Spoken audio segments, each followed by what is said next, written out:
Hello dear students, आज के video में हम जेईई मेन 2025 के जनवरी शिफ्ट के पहले पेपर का एनालिसिस करेंगे। जैसा कि आप सब जानते हैं, आज से जेईई मेन 2025 के पेपर स्टार्ट हो चुके हैं और पहले शिफ्ट का पहला पेपर आपके सामने स्क्रीन पे है, जिसके क्वेश्चन अभी हम थोड़ी देर में सोल्व करेंगे। लेकिन इससे पहले पेपर का एनालिसिस करेंगे कि जेईई मेन 2025 में क्या क्या चेंजेस आए हैं। सबसे पहला चेंज तो आप सबको पता है कि सेक्शन बी रिमूव कर दिया गया है, लेकिन सेक्शन बी रिमूव करने के बाद डिफिकल्टी लेवल में क्या चेंज आया है। जेईई मेन का पेपर पहले से टफ हुआ है, इजी हुआ है या मॉडरेट हुआ है, कितने क्वेश्चन जेईई मेन 2025 में आउट ऑफ एनसीईआरटी पूछे गए हैं, कितने क्वेश्चन प्रैक्टिकल केमिस्ट्री से आपके आए हैं, ये सारी बातें डिटेल में डिस्कस करेंगे। और साथ में मैं आपको ये भी बताऊंगा कि जेईई मेन 2025 के पेपर से हमें नीट 2025 एग्जाम के लिए क्या सीखने को मिलता है और कैसे आप उन बातों को फॉलो करते हुए नीट 2025 में अपना स्कोर इंप्रूव कर सकते हैं। तो प्लीज आप ये कंप्लीट वीडियो जरूर देखें। उसके बाद भी अगर आपका कोई डाउट है कमेंट सेक्शन में कमेंट करके पूछ सकते हैं। और जो स्टूडेंट डिवाइस क्लासेस के इस नए यूट्यूब चैनल पे नए हैं, प्लीज चैनल सब्सक्राइब करके बेल आइकन जरूर प्रेस कर दें, क्योंकि आगे भी जो आपके जेईई मेंस के पेपर के एनालिसिस के वीडियोस है वो इसी चैनल पे अपलोड किए जाएंगे। आपके कोई इंफॉर्मेटिव वीडियो है, मोटिवेशनल वीडियो है, या केमिस्ट्री में जो इंपॉर्टेंट क्वेश्चन वाले मैं वीडियो अपलोड कर रहा हूं जहां से नीट 2025 में एज इट इज क्वेश्चन आएंगे, वो सारे आपके नए चैनल पे आ रहे हैं। तो कोई भी वीडियो आपका मिस ना हो तो प्लीज आप चैनल को सब्सक्राइब करके बेल आइकन जरूर प्रेस करके रखें। अब हम आगे बढ़ते हैं। सबसे पहले हम जेईई मेन 2025 पेपर का एनालिसिस करेंगे। देखो, ये तो सबको पता है कि सेक्शन बी रिमूव कर दिया गया है। जेईई मेन 2025 से सेक्शन बी रिमूव हो चुका है। पहले हर सब्जेक्ट में 30 क्वेश्चन पूछे जाते थे, लेकिन इस बार ओनली कितने क्वेश्चन पूछे गए हैं? पर सब्जेक्ट 25 क्वेश्चन पूछे गए हैं। सेक्शन बी रिमूव हो गया। सेकंड पॉइंट, भाई पेपर का लेवल कैसा था? देखो, सेक्शन बी रिमूव होने के बाद पेपर का लेवल कुछ लोग बोल रहे थे कि टफ होगा, इस बार जेईई में नीट 2025 का पेपर टफ आएगा। लेकिन मैंने जो एनालिसिस किया है, देखो मेरे पास सारे 25 क्वेश्चन तो नहीं है, मेरे पास ओनली 18 क्वेश्चन है। लेकिन ये 18 के 18 क्वेश्चन जेईई मेन 2024 के कंपैरिजन में या इवन नीट 2024 के कंपैरिजन में बिल्कुल इजी क्वेश्चन है। कोई भी बच्चा इनको इजीली कर सकता है। डिवाइस क्लासेस के स्टूडेंट जो मेरे से पढ़ाई कर रहे हैं, मेरे से केमिस्ट्री पढ़ रहे हैं, वो हर बच्चा इन 18 क्वेश्चन को मैक्सिमम 12 से 13 मिनट में कर सकता है। तो अब आप खुद आइडिया लगा सकते हैं कि जेईई मेन 2025 के पेपर का लेवल कैसा रहा है। ये क्वेश्चन आपके सामने है, आप मेरे साथ साथ सोल्व करना, अभी थोड़ी देर में पता चल जाएगा। ठीक, अब देखो कुछ लोग बार बार बच्चों को डराते रहते हैं, जेईई मेन 2025 टफ आएगा, तैयार हो जाओ, नीट 2025 टफ आएगा, आउट ऑफ एनसीईआरटी क्वेश्चन आएंगे। ऐसा कुछ नहीं होने वाला है। जेईई मेन ने बता दिया पेपर इजी आता था, इजी आएगा। और नेक्स्ट पॉइंट, थर्ड पॉइंट, कितने क्वेश्चन आउट ऑफ एनसीईआरटी पूछे गए?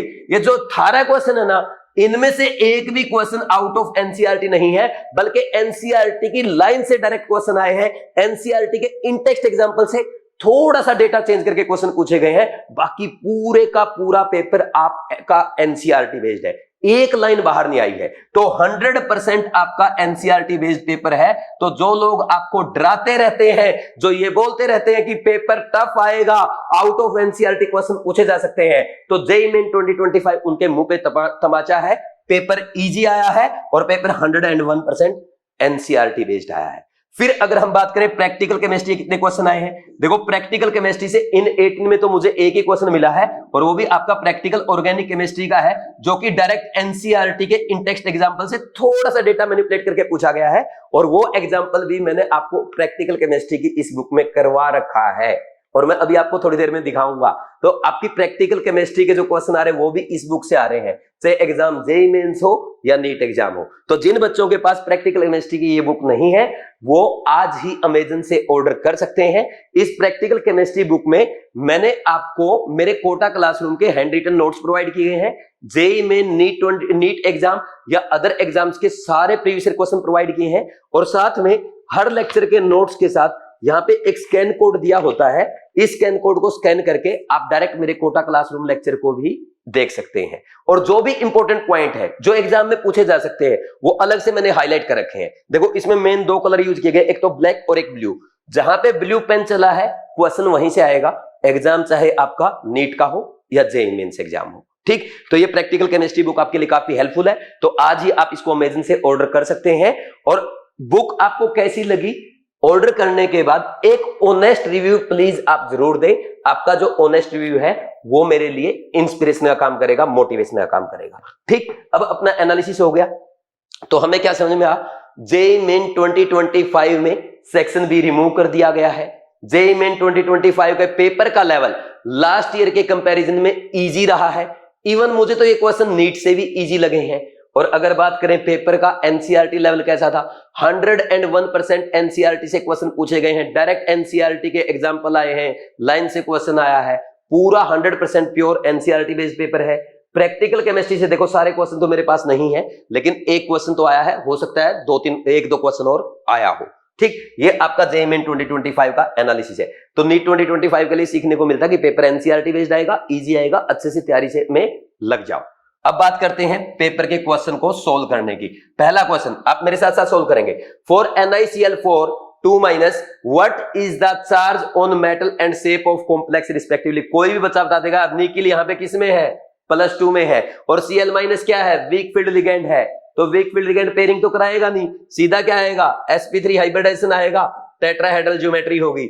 आपका कोऑर्डिनेशन नंबर 4 में पहला एग्जांपल मैंने फर्स्ट एग्जांपल आपको क्लास में करा रखा है, आज ही आप अपने नोट्स में चेक कर सकते हैं। मैं हर क्वेश्चन आपको चेक करा सकता हूं, आपके टेस्ट में, आपके एनसीईआरटी में, या आपके जो पीडीएफ नोट्स है जहां पे मैंने आपको येलो से हाईलाइट करके पढ़ा रखा है, सारे एग्जांपल वहां से आए हैं। अभी इसको देख लो, ये अगर आप देखना चाहें कोऑर्डिनेशन कंपाउंड का क्वेश्चन मैं अभी दिखा देता हूं आपको। ये रहा, ये देखो, ये हमारा कौन सा लेक्चर है, लेक्चर ही बता देता हूं, लेक्चर नंबर 5 है। इसमें वैलेंस बॉन्ड थियरी मैंने आपको पढ़ाई है। इसमें डायरेक्ट आ जाए आप कौन से एग्जांपल पे, कोऑर्डिनेशन नंबर 4 का पहला example NiCl4 2- as it is question आया है, ये लिख रखा निकिल 2 + sp3 टेट्राहेड्रल। तो ऐसे क्वेश्चन आपके नोट से आए हैं, हर बच्चा देखते ही सोल्व करेगा। इतने आसान क्वेश्चन आपने आज तक देखे नहीं होंगे। ये क्वेश्चन देखो, compare the boiling point of given solutions. भाई आपको पता है डेल्टा टीबी क्या होता है, डेल्टा टीबी क्या होता है, I × KB × M होता है, जानते हैं सब। और यहां पे हम जानते हैं delta TB will be directly proportional to I × M। I क्या है, वांट ऑफ फैक्टर, यहां पे I NaCl के लिए 2 है इन तीनों केस में, और यूरिया के लिए I कितना है, 1 है। और मोललिटी दी नहीं है, तो जब मोललिटी ना दी हो, जैसे 10⁻⁴ मोलर दिया है, इसने लिख नहीं रखा, टाइपिंग मिस्टेक है, तो जब आपके डाइल्यूट सॉल्यूशन होते हैं उसमें मोलरिटी और मोललिटी इक्वल हो जाती है, हम ये भी जानते हैं। ठीक, तो अब इनमें देखो, सबसे पहले अगर हम बात करें, delta TB will be directly proportional to I × M, और डेल्टा टीबी क्या होता है, TB boiling point of solution minus TB naught boiling point of pure solvent. तो जिसका टीबी ज्यादा होगा उसी का तो डेल्टा टीबी ज्यादा होगा। तो यहां से हम बोल सकते हैं I × M का प्रोडक्ट अगर बढ़ेगा तो डेल्टा टीबी बढ़ेगा, यानी बॉइलिंग पॉइंट बढ़ जाएगा। तो देख लो IM का प्रोडक्ट किसका कितना आ रहा है, यहां पे कितना आएगा, 2 × 10⁻⁴, इसका कितना आएगा 2 × 10⁻3, इसका आएगा 2 × 10⁻2, और इसका आएगा 1 × 10⁻4। तो किसका प्रोडक्ट ज्यादा है, IM का प्रोडक्ट सबसे ज्यादा आ रहा है आपका थर्ड वाले का, तो थर्ड वाले का बॉइलिंग पॉइंट सबसे ज्यादा है, उससे कम सेकंड का, उससे कम फर्स्ट का, और सबसे कम फोर्थ का। क्या ऐसे क्वेश्चन आप फास्ट सोल्व नहीं कर लेंगे, कितना आसान क्वेश्चन है यार, कोई भी बच्चा आराम से सोल्व कर लेगा। नेक्स्ट क्वेश्चन देख लो, the correct decreasing order of electronegativities. यहां पे ना हैलोजेंस का इलेक्ट्रोनेगेटिविटी का ऑर्डर पूछा था, ये देखो, ये सीधा आंसर दे रखा है, फ्लोरीन, क्लोरीन, ब्रोमीन, आयोडीन। ये साइड में आंसर लिखे हैं, वो इसलिए क्योंकि टाइम भाई हमने जल्दी जल्दी टाइप करा, जितने क्वेश्चन हमारे पास आए हैं ना, पूरा पेपर तो आया भी नहीं था, तो बस ये आपके लिए दिखाना था, एनालिसिस करके बताना था। पूरा पेपर आएगा, सारे क्वेश्चन प्रोवाइड कर देंगे, वो भी टेंशन मत लेना। ये देखो इतने आसान क्वेश्चन आ रहे हैं। नेक्स्ट देखना, ये क्वेश्चन अच्छा है, ये क्वेश्चन रियल में अच्छा है, लेकिन है ये भी आसान। देखो क्या दे रखा, C6HNO2, ये नाइट्रोबेंजीन दे दी, इसकी रिएक्शन पहले कराएगी SnHCl के साथ, फिर NaNO2 के साथ, फिर CuCl के साथ, फिर सोडियम ट्राई ईथर। क्या होगा इसमें, देखो सबसे पहले अगर आप नाइट्रोबेंजीन का SnHCl के साथ रिएक्शन कराएंगे, सब जानते हैं क्या बन जाएगा, एनिलीन बन जाएगा। और फिर एनिलीन बनने के बाद इसकी रिएक्शन NaNO2 के साथ कराएंगे इन प्रेजेंस ऑफ HCl, तो आप जानते हैं क्या बन जाएगा यहाँ पे, ये आपका बेंजीन डाइजोनियम क्लोराइड बन जाएगा। बेंजीन डाइजोनियम क्लोराइड जब बनेगा, इसकी रिएक्शन CuCl HCl के साथ कराएंगे, क्या होगा, क्लोरोबेंजीन बन जाएगा। और क्लोरोबेंजीन की रिएक्शन अगर हम किसके साथ करा दें, सोडियम ट्राई ईथर के साथ, कुछ याद आया, ये हो गई आपकी फीटिक रिएक्शन, जो कि एल्काइल हैलाइड में पढ़ते हैं। ठीक, यहां तक की जो रिएक्शन थी, ये यहां तक की रिएक्शन ये थी आपकी कौन से चैप्टर की, अमाइंस की। यहां से ये रिएक्शन आ गई आपके एनसीईआरटी में एल्काइल हैलाइड में, ये भी मैं आपको दिखा सकता हूं एनसीईआरटी में। और जो एनसीईआरटी पढ़ते हैं, बीवाइज क्लासेस के कृष्णा बैच को फॉलो करते हैं, वो सब जानते हैं, सब एनसीईआरटी में है। ये आंसर आ गया। अब ये बोल रहा है कि यहां पे find the molecular weight of A का मोलिकुलर वेट, यानी ये ए बना ना, ये जो बना है इसका मोलिकुलर वेट बताना है। तो इसमें एक्चुअल में क्या है, जैसे ये बेंजीन का मोलिकुलर वेट कितना होता है आप जानते हैं कितना है, 12 तो कार्बन है, 6 हाइड्रोजन है, 78 होता है। तो यहां कितने बेंजीन है, 2, तो कितना हो जाएगा 156। लेकिन जब ये आपस में जुड़ेंगे दोनों बेंजीन तो इनका एक हाइड्रोजन हट जाएगा, -2 कर तो 154 हो गया। तो 154 ग्राम पर मोल आंसर आ रहा है। ये क्वेश्चन था यार। ये क्वेश्चन अगर आपके नीट में भी आता है तो ये 1 मिनट से ज्यादा क्वेश्चन नहीं है। नेक्स्ट, इसके बाद देखो ये वाला क्वेश्चन देख लो, ये आपके नोट्स में है यार। ये क्वेश्चन नोट्स में पता क्यों है, क्योंकि ये क्वेश्चन आपके एनसीईआरटी की लाइन का क्वेश्चन है। एनसीईआरटी में चेक करना, जो आइसोइलेक्ट्रॉनिक स्पीशीज का साइज है उस पे एक ही एग्जांपल है, यही एग्जांपल, और ये 50 बार आ चुका जेईई मेंस में। आपके नोट्स में भी मैंने 3 बार करवा रखा है। क्या ही क्वेश्चन है, क्या दिखाऊं यार मैं आपको। आप बताओ, देखो एल्यूमिनियम 3+ है, मैग्नीशियम 2+ है, सोडियम प्लस है और F- है। सब में क्या है 10-10 इलेक्ट्रॉन है, तो सब में नंबर ऑफ इलेक्ट्रॉन तो सेम है। तो अब जिसमें प्रोटॉन ज्यादा होंगे उसका साइज छोटा, तो इसमें 13 प्रोटॉन, इसमें 12, इसमें 11, इसमें 9।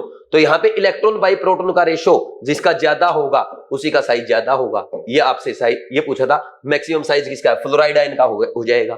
समझे कि नहीं समझे। नेक्स्ट वाला क्वेश्चन देख लो, ये आसान था, हटा दो इसको। अरे लॉलीपॉप क्वेश्चन आ रहे हैं, सब करा रखा आपके। कोई बच्चा अगर बीवाइज क्लासेस का सिर्फ कृष्णा बैच और केयर टेस्ट सीरीज कर रहा है ना, वो भी चाहे जेईई मेंस का पेपर हो चाहे आपके नीट एग्जाम का पेपर हो, 100% स्कोर कर सकता है। और जिस बच्चे की केमिस्ट्री बिल्कुल वीक है, जिसको बिल्कुल कुछ नहीं आता, वो अभी भी 20, 30, 40 नंबर ला पा रहा है, वो सिर्फ रैंक बूस्टर कोर्स और केयर टेस्ट सीरीज फॉलो करते हुए 180 आउट ऑफ 180 स्कोर कर सकता है नीट 2025 में बड़े आराम से। क्योंकि इसमें ना मैंने आपको बिल्कुल बेसिक से स्टार्ट करके अच्छे लेवल तक पढ़ाया है, और इसमें ना एक भी पॉइंट आउट ऑफ एनसीईआरटी लिखवा, प्योर 100% एनसीईआरटी बेस्ड पढ़ाया है। सारी एनसीईआरटी की लाइन कवर है। रैंक बूस्टर कोर्स करने के बाद आपको एनसीईआरटी भी पढ़ने की जरूरत नहीं पड़ेगी। ठीक, तो रैंक बूस्टर कोर्स कर लो, अभी भी कर लो। और जब भी आप rank booster course plus care test series join करें तो बीवाइज 50 प्रोमो कोड अप्लाई कर देना, आपको मैक्सिमम डिस्काउंट अवेलेबल हो जाएगा। ठीक, तो प्लीज जल्दी से जल्दी कोड अप्लाई करके जल्दी ज्वाइन कर दो और जल्दी फॉलो करना स्टार्ट कर दो। नहीं तो फिर आगे फिर क्या होगा, जब नीट का पेपर होगा ना, नीट के पेपर में भी यही बताऊंगा। देखो ये क्वेश्चन अपने नोट से आया, देखो मैंने क्लास में करा रखा, देखो ये कृष्णा बैच में करा रखा है, ये केयर टेस्ट सीरीज में करा रखा है। फिर बड़ा दुख होगा अगर फिर नहीं करोगे तो। थोड़े से दिन बचे, इनको अच्छे से यूटिलाइज कर लो। केमिस्ट्री में और बायो में अच्छे नंबर आ गए तो सिलेक्शन हो जाएगा। Next, how many compounds have linear shape, SO2 BeCl2 N3- I3- NO2 + NO2। ये क्वेश्चन कितनी बार आपको टेस्ट सीरीज में करा चुका हूं यार। ऐसे क्वेश्चन में SO2 आप जानते हैं ये कैसा है, ये तो V शेप है। BeCl2 ये आपका लीनियर होता है। अजाइड आयन N3- ये ऐसा होता है अजाइड आयन, इसमें बीच वाले नाइट्रोजन में प्लस और दोनों साइड वालों में माइनस, लीनियर होता है। I3- को कौन नहीं जानता, I3- का ये शेप होता है। यहाँ पे इसके 3 लोन पेयर रहते हैं, ये I3- आपका ये भी लीनियर है। NO2+ भी लीनियर होता है, ये NO2+ है। और NO2 ये आपका बेंट शेप होता है, ऐसे इसमें बेंट शेप होता है। तो कितने हो गए लीनियर, 1 2 3 4। तो ये आपका न्यूमेरिकल टाइप क्वेश्चन था, बहुत आसान है। ठीक, कर लेंगे ऐसे। नेक्स्ट देखो, इसके बाद नेक्स्ट कौन सा आएगा, ये है आपका CO2 plus carbon solid plus 2CO gas. इसमें देखा, if initial pressure of CO2 is 0.6 atm and after equilibrium is established total pressure is 0.8 atm, then find Kp।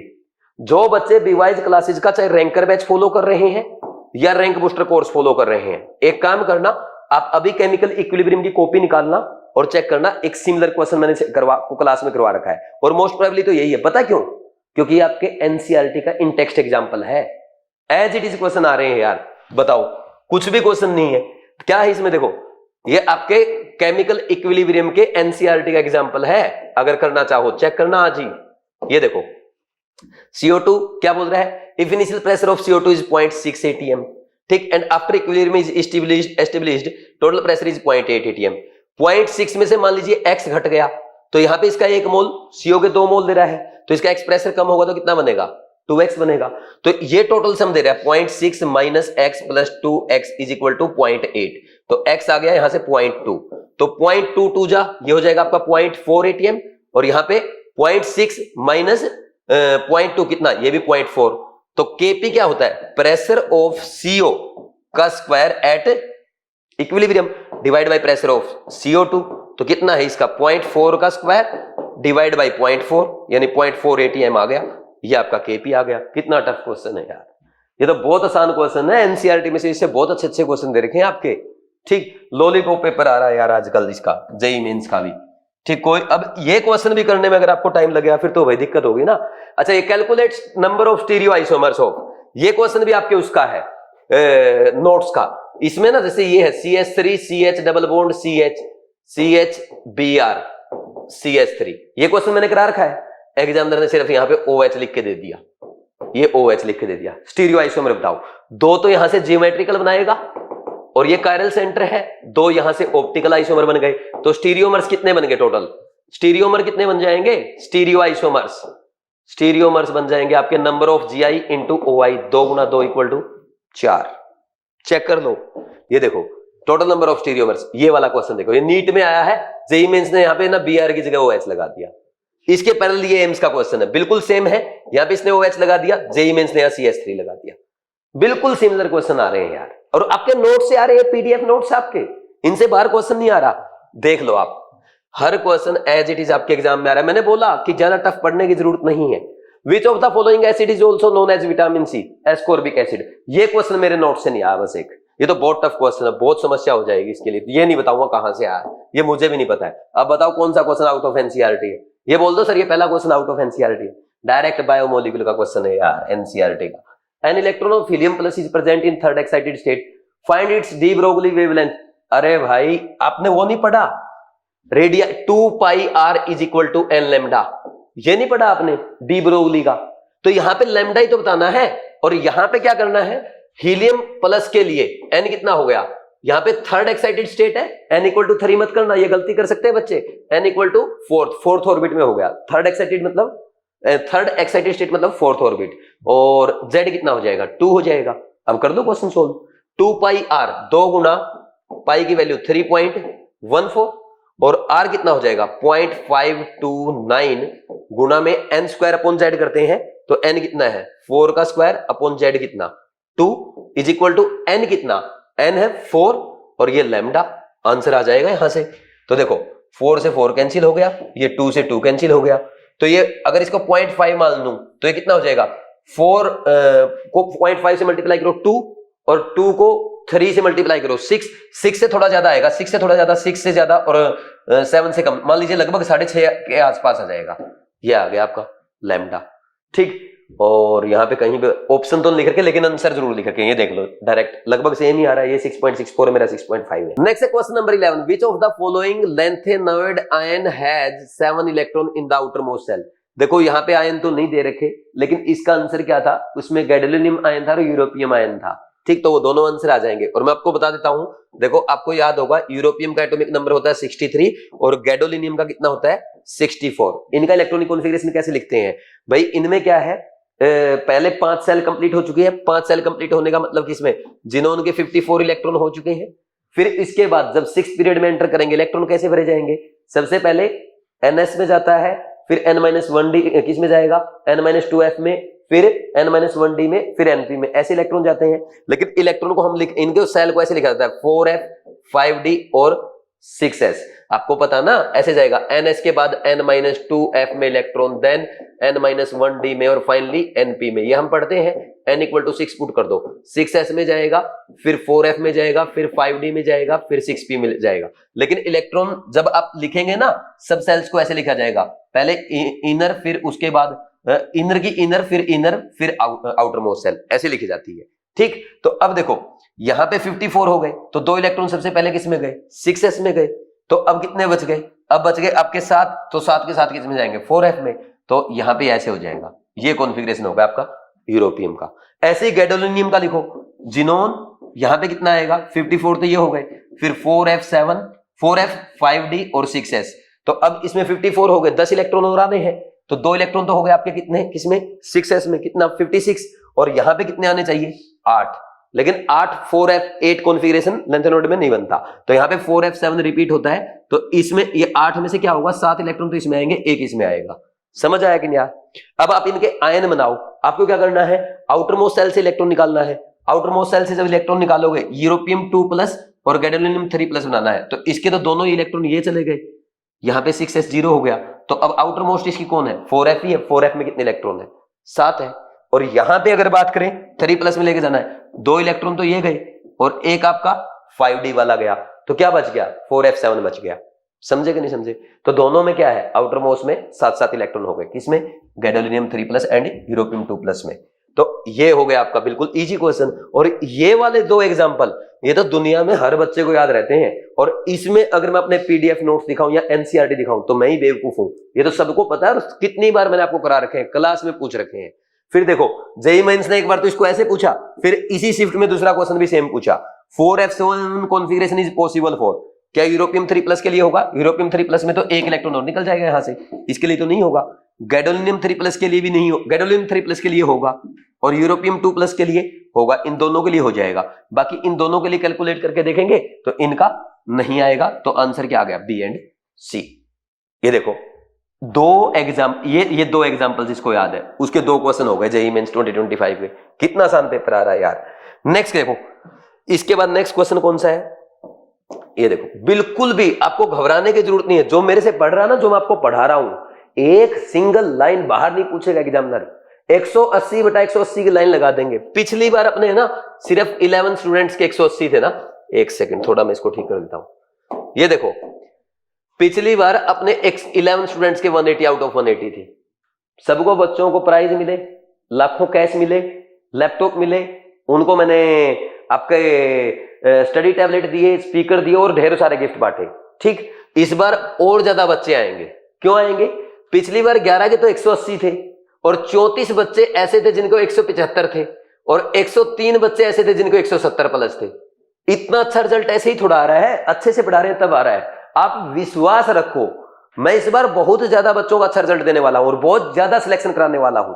मैं पागल हूं इस बार सिलेक्शन कराने के लिए बच्चों का, जी जान लगा दूंगा। अभी देखना आप लास्ट के 3 महीने। ठीक, देखो यहां पे क्या है, ये आपका NH2COO NH4 दे रखा है और ये अमोनिया और CO2 में जा रहा है। ये सॉलिड है, ये गैस बन रही है दोनों। ठीक, अब पढ़ो, if the pressure of CO2 gas at equilibrium is 0.4 and the total pressure is 1 atm, then value of Kp at the same temperature is, कितना आएगा? ये तो आंसर दे रखा है, हम कैलकुलेट करेंगे, हम आंसर देखेंगे। देखो सॉलिड का तो प्रेशर होता नहीं है, इक्विलिब्रियम पे इन दोनों का प्रेशर होगा, इसका x मान लो, इसका कितना होगा इसके कंपैरिजन में 2x, क्योंकि इसका 1 मोल, इसके 2 मोल है। समझ आ? तो इसका टोटल सम दे रखा है कि कितना हो गया, 1 atm हो गया। और साथ में पता आपको क्या दे रहा है, ये भी बता रहा साथ में कि CO2 का प्रेशर कितना है, 0.4 है। ठीक, तो इसको 2x मत लिखो, आप तो सीधा ये लिख लो, ये pressure of NH3 plus pressure of CO2 at equilibrium कितना होगा, 1 atm होगा, ऐसे लिखो। ठीक, तो ऐसे लिख, क्योंकि उसने वैल्यू दी है ना, तब ऐसे ही लिखेंगे हम। ठीक, ये 0.4 है, ये 1 हो गया, तो प्रेशर ऑफ अमोनिया कितना आ गया, तो प्रेशर ऑफ अमोनिया कैलकुलेट कर लो यहां से, ये आ जाएगा आपका 0.6 atm। ठीक, अब Kp कैलकुलेट करना है, प्रेशर ऑफ अमोनिया का स्क्वायर गुणा में प्रेशर ऑफ CO2 कितना है, 0.6 का स्क्वायर गुणा 0.4, ये हो जाएगा आपका 6 का स्क्वायर हो गया 0.36 गुणा में 0.4, तो 36 4 होता है 144, तो ये आ जाएगा 0.144 atm क्यूब। बताओ, यही आंसर आ रहा है क्या? ये उत्तर लिख रखा बगल में, कर लेंगे या नहीं कर लेंगे? कितना आसान क्वेश्चन है यार। 2 सेम क्वेश्चन आ गए आपके केमिकल इक्विलिब्रियम के और 2 क्वेश्चन आ गए आपके इलेक्ट्रॉनिक कॉन्फ़िगरेशन के। एज इट इज क्वेश्चन आ रहे हैं भाई, घबराने की जरूरत नहीं है, बहुत आसान पेपर आ रहा है। ठीक, अब ये वाला क्वेश्चन देखना एक बार, 14th, CO2 gas is taken at 1 atm 273 Kelvin. Now it is allowed to pass through 0.1 molar calcium hydroxide aqueous solution. Excess of calcium hydroxide is neutralized with 40 ml of 0.1 molar HCl. Then find volume of calcium hydroxide initial taken if the half of the amount calcium hydroxide is reacted with CO2. समझ आपको question क्या है? देखो मैं समझाता हूं, बहुत आसान क्वेश्चन है। सबसे पहले एक तो ये क्वेश्चन जो ऐसा आता है ना, इसको पहले अटेम्प्ट में नहीं करते, ये दूसरे या तीसरे अटेम्प्ट का होता है, क्योंकि इसमें कैलकुलेशन तो है ही और स्टेटमेंट भी बड़ी है। अब देखो क्या करना है, वो बोल रहा है कैल्शियम हाइड्रोक्साइड दिया गया आपको, इसकी वॉल्यूम नहीं पता, ये वॉल्यूम बतानी कितनी थी इनिशियल, मान लीजिए V थी। अब यहां पे आ जाओ, excess of calcium hydroxide is neutralised with 40 ml of 0.1 molar HCl। और बोल रहा है then find volume of calcium hydroxide initially taken if half of the amount is reacted with CO2। आधी अमाउंट CO2 के साथ रिएक्ट की है, तो आधी किसके साथ रिएक्ट की होगी? HCl के साथ। तो आधी पता कर लो ना कितनी है। देखो कैल्शियम हाइड्रोक्साइड अगर HCl के साथ रिएक्शन करता है तो क्या रिएक्शन होगी? ये रिएक्शन होगी ना, बैलेंस रिएक्शन अगर लिखोगे ये आपकी बैलेंस रिएक्शन होगी, ठीक है। यानी यहां पे अगर हमें पता चल जाए HCl के कितने मोल है तो हम बता देंगे देखो 1 मोल कैल्शियम हाइड्रोक्साइड का 2 मोल HCl को न्यूट्रलाइज करता है। और क्या हमारे पास मोल है? बिल्कुल है, ये रहे आपके पास मोल। तो number of moles of HCl कितने हैं? 0.1 मोलर इंटू 40 ml में है ना, तो ये 4 मिलीमोल आ जाएगा। समझ आया कि नहीं आप? तो यहां पे इसके 4 मिलीमोल इसने न्यूट्रलाइज कर दिए। 1 मिलीमोल कैल्शियम हाइड्रोक्साइड का 2 मिलीमोल HCl के साथ रिएक्शन करेगा, तो 4 मिलीमोल HCl का कैल्शियम हाइड्रोक्साइड के कितने मिलीमोल के साथ रिएक्शन करेगा? 2 मिलीमोल के साथ। कोई डाउट इसमें किसी को? नहीं है ना। तो ये है आधी अमाउंट, ये आधा हाफ अमाउंट है ये। बाकी हाफ क्या कर गया? किसके साथ रिएक्शन कर गया? CO2 के साथ रिएक्शन कर गया, ठीक। अब एक बात बताओ, यहां पे अगर इसका 2 मिलीमोल लिया है तो 2 मिलीमोल आधा है, तो टोटल मोल्स कितने थे? टोटल मोल्स कितने रहे होंगे? Total moles is equal to 4 millimole रहे होंगे इनिशियल, ठीक। और नंबर ऑफ मोल्स क्या होता है? Molarity into volume. तो 4 millimole is equal to molarity कितनी है? 0.1 मोलर है, गुणा में वॉल्यूम अगर हम ml में कैलकुलेट करेंगे तो यहां पे ये क्या होगा? वॉल्यूम देखो, ये वॉल्यूम जो आएगी ये मिलीमोल है ना, तो यहां पे वॉल्यूम आ जाएगा 40 ml। समझ आया कि नहीं यार? क्योंकि हम मिली में कैलकुलेट करते आ रहे हैं ना, तो 40 ml आ जाएगा। क्या आंसर आएगा? तो कितनी वॉल्यूम थी इनिशियल वॉल्यूम था 40 ml। इतना, ये क्वेश्चन थोड़ा ठीक है, लेकिन ये भी देखो एक स्टेप, दूसरा स्टेप, तीसरा, चौथे स्टेप में आंसर आ गया। बहुत ज्यादा लेंथी नहीं है, लेकिन थोड़ा सा ना आपको पढ़ने में टाइम जरूर लगा होगा, ठीक। ये आसान क्वेश्चन हो जाएगा सब बच्चों से। नेक्स्ट इसके बाद देखो, लिखना तो किसी को वीडियो बैक करके लिख लिया करो, ठीक। मैं एक बार जल्दी जल्दी करा देता हूं क्योंकि मेरी क्लास का टाइम हो रहा है। अब नेक्स्ट देखना, in a closed insulated container a liquid is stirred with a paddle to increase the temperature, which of the following is true. भाई इसने देखा हुआ डेल्टा E ऐसा, W ऐसा, Q ऐसा। मैं तो आपको रिजल्ट बता देता हूं। देखो इंसुलेटेड है, Q इज इक्वल टू क्या हो जाएगा? 0 हो जाएगा। इंसुलेटेड कंटेनर में Q इक्वल टू 0 अगर होगा तो इसके बाद हम क्या बात करेंगे? वो बोल रहे हैं लिक्विड को ऐसे हिलाया गया पैडल के साथ ताकि उसका टेम्परेचर क्या हो जाए? इंक्रीज हो जाए। टेम्परेचर इंक्रीज होगा तो इंटरनल एनर्जी भी इंक्रीज होगी, और इंटरनल एनर्जी इंक्रीज होगी तो चेंज इन इंटरनल एनर्जी क्या आएगा? 0। हम जानते हैं delta E is equal to क्या होता है? Q plus W। Q आपका 0 है तो delta E is equal to क्या आ जाएगा? W, which is not equal to 0। तो ये दोनों नॉट इक्वल टू 0 है और Q यहां पे क्या है? 0 है। ये आंसर आ जाएगा। जिस भी ऑप्शन में होगा आप आराम से मैच कर देंगे। देखो कितना आसान क्वेश्चन पूछा है, ठीक। नेक्स्ट इसके बाद क्या आएगा? Match the column and choose the correct option. Electronegativity, कौन सा ऑप्शन सही इलेक्ट्रोनेगेटिविटी के लिए? भाई सीधा सा बताओ, बोरोन से ज्यादा कार्बन की होती, कार्बन से ज्यादा नाइट्रोजन की, नाइट्रोजन से ज्यादा ऑक्सीजन की, तो ए तो सीधा 1 के साथ मैच कर गया। नेक्स्ट कैटायनिक साइज, लिथियम का तो मैग्नीशियम से, हाँ लिथियम का मैग्नीशियम से बड़ा होता है, बिल्कुल सही है। लिथियम प्लस आयन जो है ना, ये मैग्नीशियम 2 प्लस आयन से बड़ा होता है, और ये बेरिलियम 2 प्लस आयन से बड़ा होता है, क्योंकि सेकंड ए के कैटायन जो है ना वो बहुत ही स्मॉल होते हैं in comparison to alkali metal cation. तो ये भी सही है, कैटायंस का ऑर्डर बी का 2 मैच कर गया। मेटालिक कैरेक्टर, पोटेशियम का मैग्नीशियम से ज्यादा, मैग्नीशियम का एल्यूमिनियम से ज्यादा, ये भी सही है, क्योंकि देखो हम ऐसे लिखेंगे सोडियम, मैग्नीशियम, एल्यूमिनियम और ये पोटेशियम। लेफ्ट टू राइट जाने पे मेटालिक कैरेक्टर घटता है, down the group metallic character बढ़ता है। तो पोटेशियम का सबसे ज्यादा, उससे कम मैग्नीशियम का, उससे कम एल्यूमिनियम का। तो मेटालिक कैरेक्टर किसके साथ मैच कर गया? सी का मैच कर गया 3 के साथ। इलेक्ट्रॉन एफिनिटी, इलेक्ट्रॉन एफिनिटी का ऑर्डर दे रखा है इसने। अच्छा इसने गलत लिख दिया इलेक्ट्रॉन एफिनिटी का ऑर्डर। यहां पे देखो इलेक्ट्रॉन एफिनिटी का ऑर्डर ये आएगा, ये का ऑर्डर Cl का सबसे ज्यादा, उससे कम फ्लोरीन का, उससे कम ब्रोमीन का, उससे कम आयोडीन। ये टाइपिंग मास्टर ने मिस्टेक कर रखी है, कोई बात नहीं, आप तो समझ गए ना, ठीक। ये बहुत ही आसान क्वेश्चन था आपका पीरियोडिक टेबल का, कोई भी बच्चा आराम से कर देगा। नेक्स्ट इसके बाद क्वेश्चन नंबर 17 देखो, इन carious method 180 milligram of organic compound gives 143.5 milligram of AgCl. Find the percentage of chlorine in the organic compound. मैं आपको एक बात बताऊं, ये प्रैक्टिकल ऑर्गेनिक केमिस्ट्री का क्वेश्चन है। आप एक काम कर लो, जिन बच्चों ने मेरे से पढ़ा है वो इस बुक में आ जाओ, आपके पास बुक होगी पेज नंबर 19 है, लेक्चर 4 है, estimation of halogen by Carius method. उसके नीचे क्वेश्चन लिखा है प्रॉब्लम 12.23 एनसीईआरटी का। ठीक, in Carius method estimation of halogen in estimation of halogen 0.15 gram of an organic compound gave 0.12 gram of AgBr. Find out percentage of bromine. अब ये NCERT का text example मैंने क्लास में आपको करवा रखा है। उसने पता क्या किया, यहाँ पे मास में चेंजेस कर दिए, AgCl की बजाय AgBr दे दिया और परसेंटेज ऑफ ब्रोमीन पूछ लिया। बड़ा पहाड़ टूट गया भाई। वैल्यू चेंज करने से दिक्कत आ जाएगी? बिल्कुल भी नहीं आनी चाहिए यार। अब ये ऐसे क्वेश्चन मैंने क्लास में करा रखे हैं और आपकी प्रैक्टिकल केमिस्ट्री की बुक से एज इट इज आ रहे हैं, तो फिर तो कोई भी बच्चा कर लेगा ना। जेईई मेंस में एज इट इज क्वेश्चन आ रहे हैं, एनसीईआरटी के आ रहे हैं, आपकी प्रैक्टिकल बुक से आ रहे हैं। तो अगर आप एक बार पढ़ के चले गए, एक एक क्वेश्चन आपके लिए बहुत आसान हो जाएगा। मेरे से पढ़ने वाला कोई भी बच्चा इसको 10 सेकंड में सोल्व कर देगा। करो अब इसको सोल्व कैसे करते हैं।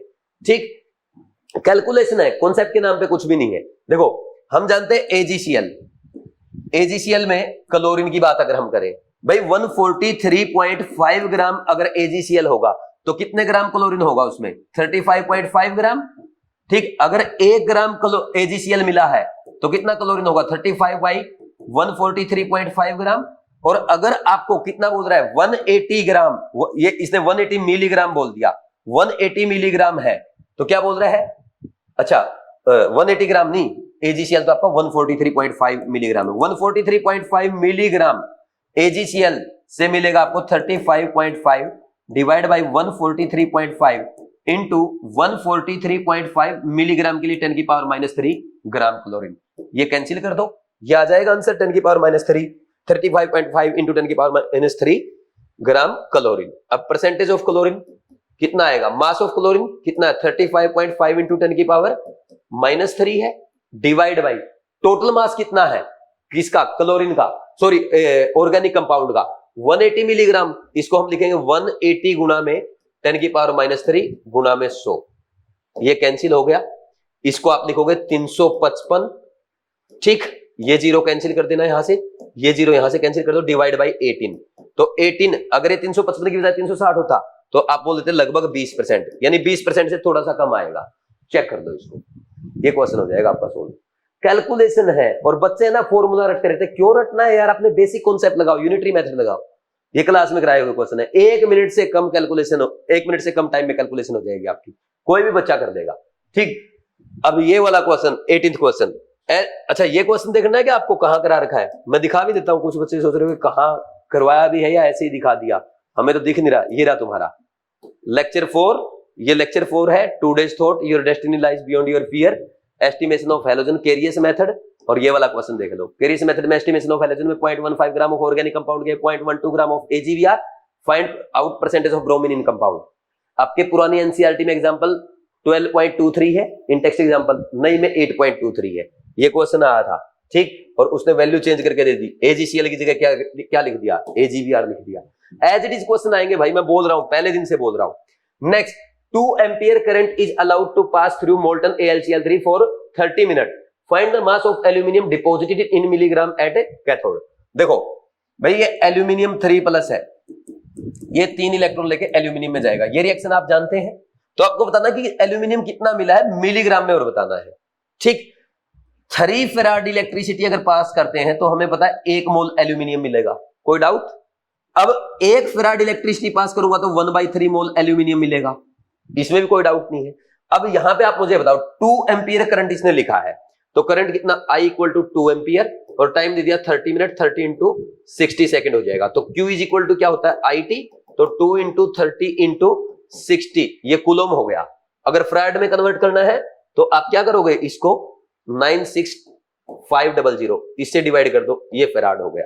तो इतनी इलेक्ट्रिसिटी पास की गई। लिखो 2 × 30 × 60 बाई 96500 फैराड इलेक्ट्रिसिटी से आपको मिलेगा 1/3 × 2 × 30 × 60 divide by 96500 mole of aluminium. और उसने मास पूछा है तो एक काम कर दो, इसका मास और लिख दो। 1 मोल का मास होता है 27 ग्राम। सोल्व करें, 1 मोल एल्यूमिनियम का मास कितना? 27 ग्राम। सही है ना? ये 0 से ये 0 कैंसिल, ये 0 से 1 0 ये कैंसिल, 3 से 3 कैंसिल। अब देखना 2 6 जा कितना होता है? 12, 2 6 जा 12, और ये मान लीजिए 960 है यहाँ पे, तो 12 8 जा 96 और इसको 0 मान लो, तो ये आ गया 27/80 से थोड़ा सा ज्यादा आएगा, इसको लगभग 81 मान लो, क्योंकि ये 80 पॉइंट समथिंग आएगा यहाँ पे अगर आप कैलकुलेट करोगे तो ये आ गया, इसको ये कट गया 1/3 पे, इसको सोल्व करो तो ये सोल्व करने पे आएगा 0.333 ग्राम, और इसको मैं लिख सकता हूं 1000 से गुणा कर दो मिलीग्राम आ जाएगा, 333 मिलीग्राम इसके अप्रोक्स आंसर आएगा। कर लेंगे ऐसे आप सोल्व, तो ये क्वेश्चन हो गया आपका, कहीं कोई फॉर्मूला लगाने की जरूरत नहीं है, पूरी इलेक्ट्रोकेमिस्ट्री में हर क्वेश्चन मैंने आपको ऐसे ही कराया है। तो देखो ये 18 क्वेश्चन थे, 18 क्वेश्चन में मुझे तो एक भी क्वेश्चन ऐसा नहीं लगा कि जो मेरे बच्चे का अटक जाएगा, बीवाइज क्लासेस के किसी स्टूडेंट का अटक जाएगा, चाहे आप रैंक बूस्टर को कोर्स फॉलो कर रहे हो, चाहे कृष्णा बैच कर रहे हो या आप रैंकर बैच कर रहे हो, सारे क्वेश्चन आपके धड़ाधड़ हो रहे हैं। और 7-8 क्वेश्चन और मिल गए ना किसी न किसी वे में आपके पास, जो भी 7 क्वेश्चन बचे हैं वो मिल गए तो मैं किसी न किसी वे में आपके पास डिलीवर कर दूंगा। लेकिन मेरे पास अभी यही क्वेश्चन आए थे, तो मुझे लगा क्लास स्टार्ट करने से पहले जितने क्वेश्चन अपने पास है उतने तो मैं करवाई दूं, क्योंकि सारे क्वेश्चन मिलते भी नहीं है, किसी भी कोचिंग के पास नहीं मिलते। हम तो बड़े मुश्किल से इधर उधर से बच्चों से जुगाड़ते हैं, तो तब जाके 18 क्वेश्चन मिले हैं, है ना। और मिलेंगे या आप बता देना, किसी में आपको डाउट है आप पूछ लेना, मैं बता दूंगा सबका एक्सप्लेनेशन। लेकिन आप ये देखो 18 क्वेश्चन में से एक भी क्वेश्चन ऐसा नहीं है जिसमें 1 मिनट से ज्यादा का टाइम लग रहा है। हर क्वेश्चन को बीवाइज क्लासेस से पढ़ने वाला स्टूडेंट 1 मिनट से कम टाइम में कर सकता है, और अगर आपने अच्छे से मेरे साथ साथ प्रैक्टिस की है, आप 12 से 13 मिनट में पूरा पेपर सोल्व, मतलब 18 के 18 क्वेश्चन कर सकते हो। ये पावर है बीवाइज क्लासेस से केमिस्ट्री पढ़ने की। तो प्लीज जो मैं आपको पढ़ा रहा हूं वो पढ़ते चलो। और अभी आपका 30 जनवरी को सिलेबस कंप्लीट हो रहा है, आपको पूरे 3 महीने मिलेंगे रिवीजन करने के लिए। दूसरे बच्चे अभी कोचिंग में पढ़ रहे हैं, उनका सिलेबस है ना मार्च अप्रैल में पूरा होगा, आप 3 महीने आगे हैं, तो आप एक काम करना, कृष्णा बैच से रिवीजन कर लेना, कृष्णा बैच केयर टेस्ट कर लेना। और जिस बच्चे का अभी भी कोई चैप्टर वीक रह गया है, लगता है केमिस्ट्री वीक है, simple RBC plus care test series रगड़ दो इनको, ये 180 आउट ऑफ 180 की गारंटी है। और जिसके केमिस्ट्री में 180 आ गई और बायो में जिसके 360 की तैयारी है, उसका पक्का सिलेक्शन है। जिनके केमिस्ट्री और बायो में 500 से कम आएंगे ना, उनका सिलेक्शन नहीं होगा। अगर केमिस्ट्री और बायो में आपके 500 नंबर आ गए, आप बाउंड्री में पहुंच जाएंगे, सिलेक्शन के आसपास जाएंगे। अगर आपके 520 आ गए तो आप ये मान लो आपको ठीक ठाक गवर्नमेंट मेडिकल कॉलेज में एडमिशन मिल जाएगा। 530 आए, 535 आए, 540 आए आपके बायोकेमिस्ट्री में, तो आपको टॉप मेडिकल कॉलेज में एडमिशन मिलेगा। अब आप देख लो आप कहां लाई कर रहे हो। और बिल्कुल भी आपके पास कोई ऑप्शन नहीं है कि केमिस्ट्री और बायो में कोई वीकनेस रह जाए। इसको अच्छे से करो, अच्छे से फॉलो करो। और भी वीडियोस मैं आपके लिए ऐसे अपलोड करूंगा, सारे आपके पेपर का एनालिसिस करेंगे और प्रैक्टिस में आपको कराऊंगा। और आपको पता है बीवाइज क्लासेस की इस नई यूट्यूब चैनल पे मैं आपके लिए केमिस्ट्री के जो मोस्ट इंपोर्टेंट क्वेश्चंस है, मोस्ट इंपोर्टेंट टॉपिक है, जो मिस्टेक आप कर सकते हो, वो सारे वीडियो शॉर्ट के थ्रू या इंपोर्टेंट टॉपिक के वीडियो अपलोड कर रहा हूं। उनसे आपको 100 से ज्यादा ऐसे वीडियो अपलोड करूंगा, और आप मान के चलो उनमें से भाई आपको एज इट इज क्वेश्चन देखने को मिलेंगे नीट 2025 एग्जाम में। मैं तो नहीं कहता कि 45 के 45 आ जाएंगे, लेकिन हो सकता है उन 100 में से 10-12 क्वेश्चन भी मिल गए ना, आपको बड़ी खुशी होगी यार क्वेश्चन देखते कि ये सर ने वो पहले ही करा रखा था। अब जैसे ये क्वेश्चन है, जिस बच्चे ने मेरे से पढ़ा है वो देखते ही समझ गया होगा यार ये तो क्लास के जैसा क्वेश्चन है, बड़ा कॉन्फिडेंस आया होगा और सोल्व भी हो गया होगा। आप में से कुछ ने साथ साथ भी कर दिया होगा, ठीक इसलिए बोल रहा हूं। ठीक, लगे रहो, मेहनत करते रहो। जेईई मेन 2025 के पेपर का हमने एनालिसिस किया है, तो जेईई मेन 2025 के पेपर का एनालिसिस करने से यही सीखने को मिलता है। सेक्शन बी जेईई मेन 2025 से रिमूव हो गया है। पेपर आपका लास्ट ईयर्स के कंपैरिजन में, इवन मैं कहूंगा नीट एग्जाम से भी इजी पेपर आया है। वहीं अगर बात करें एनसीईआरटी बेस्ड था कि नहीं था, पूरा 100% पेपर एनसीईआरटी बेस्ड था। इन टेक्स्ट एग्जांपल क्वेश्चन डायरेक्ट पूछे गए हैं, थोड़ा बहुत डेटा चेंज करके पूछे गए हैं। और प्रैक्टिकल केमिस्ट्री का 18 में तो एक ही क्वेश्चन आया है, हो सकता है अगले 7 में 1 या 2 क्वेश्चन और मिल जाए, यानी प्रैक्टिकल केमिस्ट्री के भी क्वेश्चन एग्जामिनर आपसे पूछ रहा है। तो हम नीट 2025 के लिए यही कंक्लूड कर सकते हैं कि जेईई मेन का पेपर जैसा इजी आया है, एनसीईआरटी बेस्ड आया है, डायरेक्ट एनसीईआरटी के क्वेश्चंस आए हैं, वैसे ही नीट का पेपर आने वाला है। कोई अगर आपको बोले टफ आएगा, सेक्शन बी हट जाएगा, कट ऑफ कम करने के लिए वो बहुत आउट ऑफ एनसीईआरटी आएगा, ऐसी अफवाहों पे विश्वास ना करें। मैंने आपके सामने पूरा पेपर सोल्व करके दिखाया है। ठीक है भाई, लगे रहो, मेहनत करते रहो, आगे बढ़ते रहो। Thank you very much, all the best, God bless you.